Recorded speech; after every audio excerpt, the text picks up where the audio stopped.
Let me discuss three or four more topics regarding the money.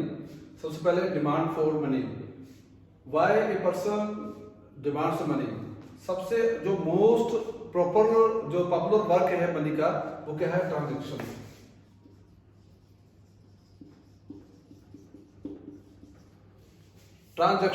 Transaction जो है सबसे पहला और प्राथमिक काम है मनी का. इसलिए मनी को जो हम लेन देन के लिए, फ्यूचर पेमेंट के लिए, डिफर्ड पेमेंट्स के लिए वी नीड द मनी. ठीक है, तो पहला टॉपिक होगा डिमांड फॉर मनी. मनी किस लिए उसकी डिमांड क्यों होती है? For the transaction. Second the velocity of money, velocity of circulation of money. Money का जो सर्कुलेशन है, देखो बेटे जितना ज्यादा सर्कुलेशन होगा मनी का, क्योंकि सबसे लिक्विड चीज जो है इकोनॉमी में जो यूज की जाती है for the transaction, that is the money. तो जितना ज्यादा इसकी वोलेसिटी होगी उतना ही ज्यादा जो इकोनॉमी को फायदा होगा, बूस्ट अप होगी इकोनॉमी, उसकी जो डेवलपमेंट है उतनी ज्यादा होगी. इसको हम एक फॉर्मूला होता है कि V इक्वल टू 1/K, जिससे हम इसको मेजर करते हैं जो velocity of circulation of money को. V equal to 1/K. जितना ज्यादा होगा ट्रांजैक्शन, जितनी जल्दी हैंड्स को चेंज करेगी, पॉकेट्स को चेंज करेगी, उतना ही वोलेसिटी उसकी ज्यादा होगी. फंक्शंस ऑफ मनी में क्या है? सब फंक्शन मनी आपको मैंने पहले ही बताया, जो बार्टर सिस्टम में बताया था उसमें. उसके बाद जो मनी का डेफिनेशन दिया था, जो मेन फंक्शन है उसका ट्रांजैक्शन का है, डिफर पेमेंट्स का है, फ्यूचर पेमेंट्स का है. ये सारे जो फंक्शंस ऑफ मनी है. ठीक है, इंपॉर्टेंस ऑफ मनी. इंपॉर्टेंस क्या है आज मनी का? You know there are lot of uses of the money you see the today. तो किसके लिए इंपॉर्टेंट है? फाइनेंस मिनिस्टर के लिए इंपॉर्टेंट है. किसके लिए इंपॉर्टेंट है? फाइनेंस.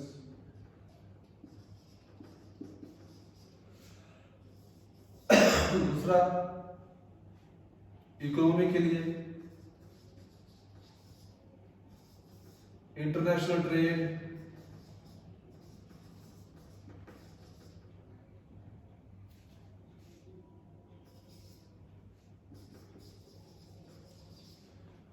नंबर 4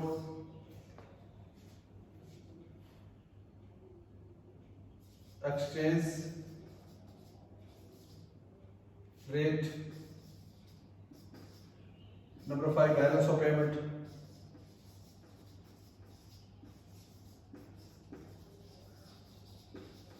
तो these are lots of importance of money. आज की डेट में मनी पे यू नो एक बड़ा ही इंपॉर्टेंट पार्ट है किसी भी इकोनॉमी का. अगर मनी सर्कुलेशन अच्छा है तो डेवलपमेंट भी अच्छा है. अगर मनी सर्कुलेशन या मनी सर्कुलेशन कम है तो समझ लो जो है वहां का डेवलपमेंट भी कम है. तो ये सारे बहुत सारे इंपॉर्टेंस है फाइनेंस मिनिस्टर के लिए, इकोनॉमी के लिए, इंटरनेशनल ट्रेड के लिए, एक्सचेंज रेट जो है, बैलेंस ऑफ पेमेंट, ये सारे हैं इंपॉर्टेंस ऑफ मनी. तो जो मनी का पार्ट है it is closed here. Now we will welcome back student. Now we will discuss about the banking system. Indian banking system it's divided into two parts. पहला जो है वो है commercial bank, दूसरा रिजर्व बैंक ऑफ इंडिया. पहली बात करेंगे हम कमर्शियल बैंक की. कमर्शियल बैंक को बेटे कस्टेडियन, कंज्यूमर कस्टेडियन बैंक भी कहते हैं, ट्रेडर कस्टेडियन बैंक भी कहते हैं, क्योंकि ये directly deals with the peoples. Reserve bank of India वो directly not deal with the peoples, वो सीधा बात नहीं करता है लोगों से. कमर्शियल बैंक ही जो है वो सीधा बात करता है, उससे लेन देन करता है. तो बैंकिंग जो है that is defined as the accepting for the purpose of lending और investment of deposits money from the public, repayable on demand और otherwise, and withdrawal by cheque, draft and order. जितनी प्रकार की लेन देन है रिलेटेड टू द मनी, चाहे वो कैश की बात हो, रीपेमेंट की बात हो, ड्राफ्ट की बात हो, चेक की बात हो, वो सारा लेन देन जो है कमर्शियल बैंक के अंतर्गत आता है. कमर्शियल बैंक के अंतर्गत आता है. कमर्शियल बैंक के जो काम है, सबसे पहला काम है उसका एक्सेप्टिंग डिपॉजिट, पैसे को जमा करता है. इसके इसके 3 प्रकार के खाते होते हैं। जैसे पहला है करंट डिपॉजिट, जो चलता रहता है, डालते जाओ निकालते जाओ। फिक्स टर्म डिपॉजिट, उसमें आप पर्टिकुलर ईयर के लिए, 1 साल के लिए, 5 साल के लिए आप डिपॉजिट कर सकते हैं। सेविंग अकाउंट होते हैं, जितना भी आप रोज डाल सकते हैं, थोड़ा थोड़ा सेविंग है आपका, महीने में, साल में, जितना भी होता है वो आप सेविंग अकाउंट में डाल सकते हैं। 3 प्रकार के उसके आपके जो है अकाउंट्स होते हैं, जिसे वो एक्सेप्ट करता है कौन, कमर्शियल बैंक। दूसरा है कमर्शियल बैंक का प्रोवाइडिंग लोन्स। लोन किस किसको देता, कैसे देता है वो, कैश क्रेडिट, अगर किसको नकदी की जरूरत है, नकदी कम पड़ गई है, उसको वो देता है। डिमांड लोन, किसी ने कंस्ट्रक्शन करना है या किसी की गाड़ी लेनी है, उसको लोन वो देता है। शॉर्ट टर्म लोन, या किसी ने अपना कोई फर्म को सेटअप करना है तो उसके लिए शॉर्ट टर्म लोन देता है, थोड़े समय के लिए जो लोन देता है। तो ये 3 प्रकार के ये आपके डिपॉजिट्स के हो गए, 3 प्रकार की जो प्रोवाइडिंग लोन्स के हो गए। Third is credit correction. देखो बेटे, it's very important. Credit correction में क्या है, 3 पार्ट्स है। पहला पार्ट क्या है, legal reserve ratio, LRR। It is decided by the central bank, reserve bank of India. मैं आपको एक उदाहरण देता हूँ। मान लीजिए एक बंदे ने डिपॉजिट किया 100 रुपीज, कितना पैसा डिपॉजिट किया, 100 रुपीज 100। अब मान लीजिए जो LRR है दैट इज 20%, कितना है, 20%। इसका मतलब है जो बैंक है उसके अपने पास 20 रुपीज जो है 20 रखने पड़ेंगे, और बाकी जो 80 रुपीज है, रुपीज 80 जो है, he can lend to the other persons. Lend किसको दे सकते हैं, दूसरों को दे सकते हैं 80 रुपीज। अब उसमें पहला आता है कैश रिजर्व रेशियो। LRR के 2 पार्ट हैं। पहला है cash reserve ratio. Cash reserve ratio वो पैसा है जो उसका, जो उसने LRR रखा है उसका कुछ हिस्सा रिजर्व बैंक ऑफ इंडिया में रखना है। मान लो उसका 20 रुपए से रखे थे, 5 रुपए से उसको देने पड़ेंगे, RBI में रखने पड़ेंगे। RBI में कितना रखे, 5 रुपए, और बाकी जो बचा वो है सिचुएशनरी लिक्विडिटी रेशियो, SLR, और 15 रुपए उसका जो है SLR है। SLR वो कहाँ रखेगा, the commercial bank have to keep the 50 rupees in his own account for the further transaction. ठीक है, तो इसमें देखो 100 रुपीज जो किसी बंदे ने डिपॉजिट किया, यदि आपने डिपॉजिट किया, 20% जो था वो LRR है, तो उसने 20 रुपीज उसमें से निकाल लिए, 80 रुपीज दूसरे बंदे को लैंड कर दिया, थर्ड पार्टी को। और उसमें 20 रुपीज के 2 पार्ट्स हैं। CRR क्या है, रिजर्व बैंक ऑफ इंडिया में जो उसने पैसा रखा वो है 5 रुपीज, और ऐसा लगता है सिचुएशनरी लिक्विडिटी रेशियो वो 50 रुपीज, वो the commercial bank have to keep that amount of the money in his own account, यानी कि उसे अपने बैंक में रखने होंगे। तो जो उसके बाद है फोर्थ जो काम है वो है ट्रांसफर फंड्स। 4 बंदे हैं ABCD। A ने चेक लगा दिया है B को, तो B कहाँ जाएगा, B have to go to the bank. वो उस A का बंदे का चेक जो है B जो है वो लगाएगा अपने बैंक में। तो वो जो है लेन देन जो है काम, that we call the transfer funds. Agency function, जैसे भी इंटरेस्ट को कलेक्ट करना, और सिचुएशन जो रिजर्व बैंक ऑफ इंडिया है उसके जो नियम है उसको फॉलो कर इम्प्लीमेंट करना, वो एजेंसी फंक्शंस है।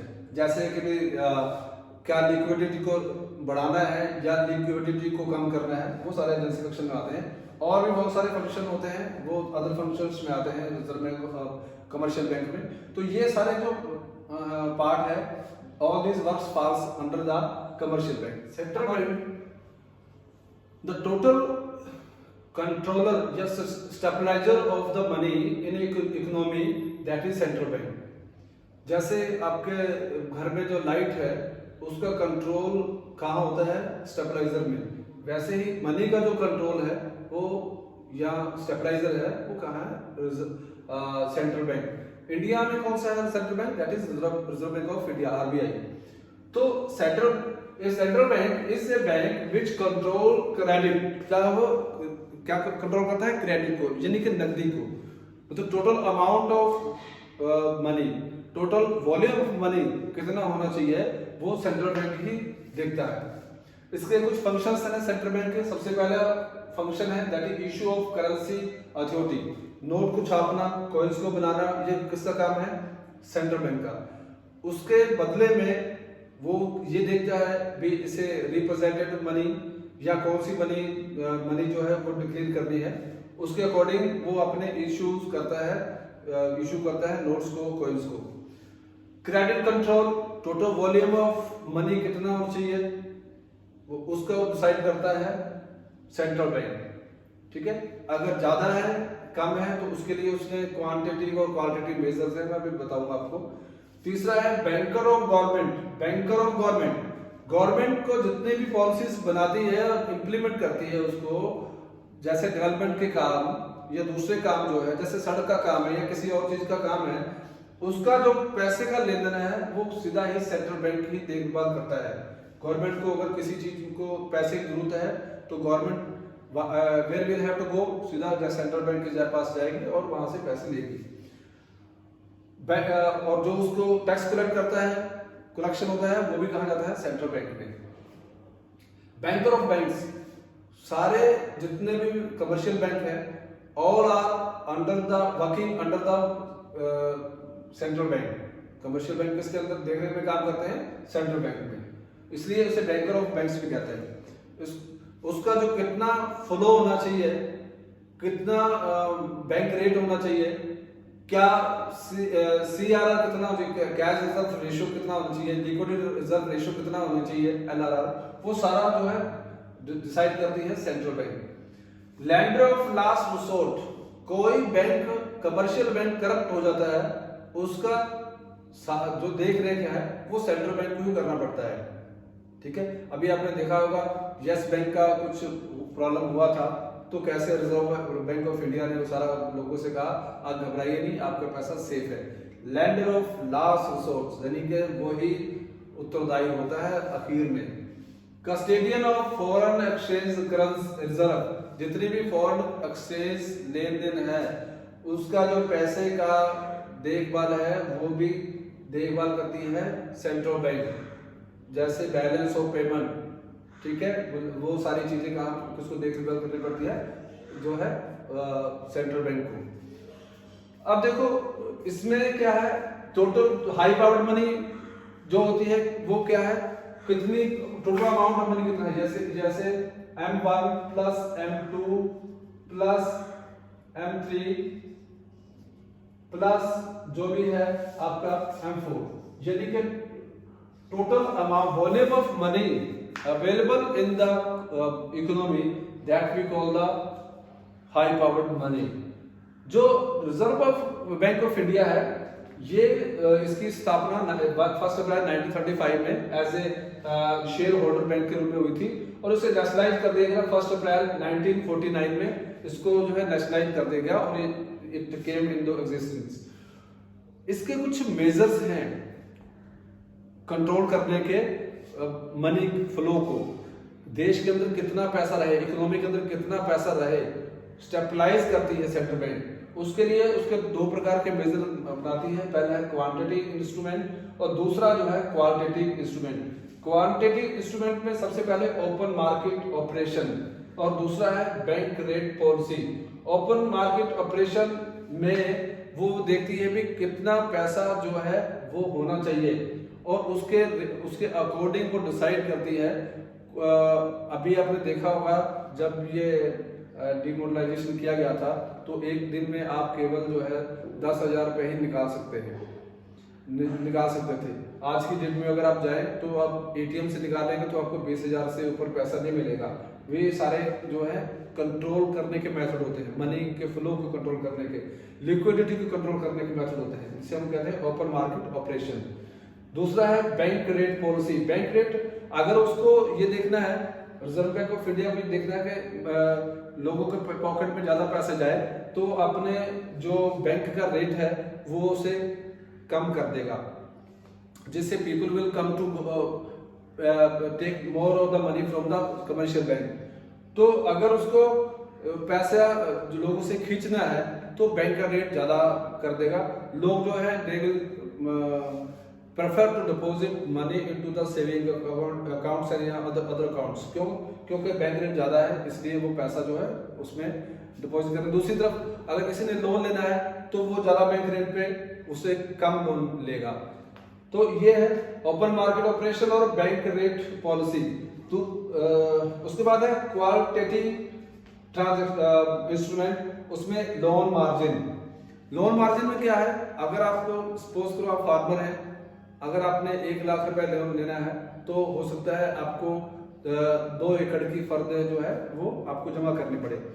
लेकिन उसमें ये देखेगा रिजर्व बैंक, अगर लोगों को ज्यादा लोन देना है तो मान लीजिए पहले 40% जो मार्जिन रखता था, अब वो उसने 30% कर दिया है। तो उससे क्या होगा, जो कमर्शियल बैंक है they will able to give more amount of the money to the peoples. और अगर उसने 40% से